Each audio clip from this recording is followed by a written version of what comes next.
Hey, my name is Josh. I'd like to talk to you guys for a moment about the notion of Christian retaliation out of Matthew 5:38-39. This is Christ on the Sermon on the Mount. You have heard it said, an eye for an eye and a tooth for a tooth. But I say to you, do not resist the one who is evil, but if anyone slaps you on the right cheek, turn to him the other also.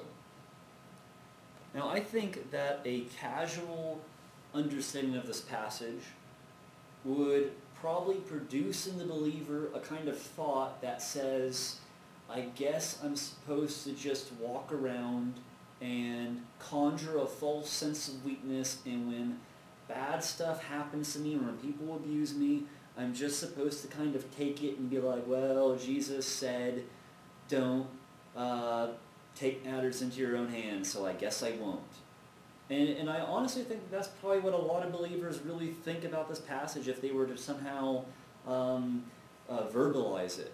But I want you to know that it's not a particularly weak man who, when struck, turns the other cheek, but rather it's a man with a profound knowledge.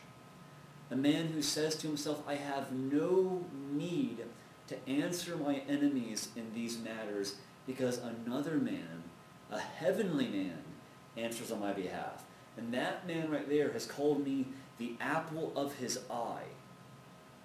That man is both judge and jury and executioner. I have no need to defend myself because God himself answers for me.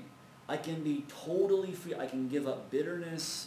I can give up self-retribution. I can give up vengeance because truthfully, vengeance is the Lord's.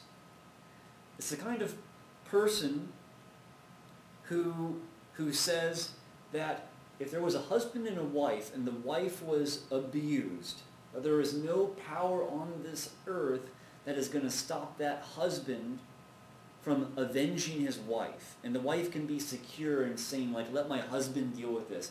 In the same way, you're the bride of Christ.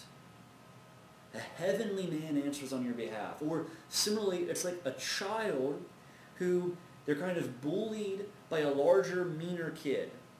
Now this child, instead of taking matters into his own hands, he runs behind the legs of his father because he has a certainty that behind his father there's safety, but also because he knows that, hey, my daddy is going to handle this for me. I have no need whatsoever to concern myself with retribution. That right there is the peace of the believer. That's why the believer has no need whatsoever, ever, to answer for himself. He just gives it to God. He gives up his weapons. He gives up his need to defend himself, and he says, Lord, I know that you're going to answer for me.